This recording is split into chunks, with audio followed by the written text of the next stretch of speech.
Hello বন্ধুরা, আজকে একটা মজার গল্প শোনাবো। গল্পটা হচ্ছে দুজন মানুষ। তো একজন হচ্ছে মাস্টারমশাই আর একজন সাধারণ একজন ব্যক্তি। তো মাস্টারমশাইকে দেখেই ওই সাধারণ ব্যক্তিটা বলল, মাস্টারমশাই কেমন আছেন আপনি?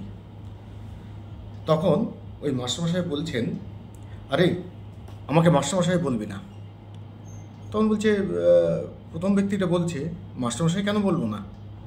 বললো, না রে, এখন মাস্টারমশাই বললে আর সম্মানটা থাকবে না। তখন তার মানে মাস্টারমশাই বললে আপনার সম্মান থাকবে না, তার কারণটা?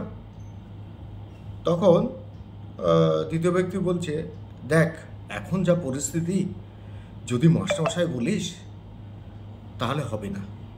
মাস্টারমশাই বললে আর সম্মানটুকু থাকবে না। তো যাই হোক, আমাকে মাস্টারমশাই আর বলবি না, স্যার বলবি। তাহলে বুঝতে পারছেন কী অবস্থা।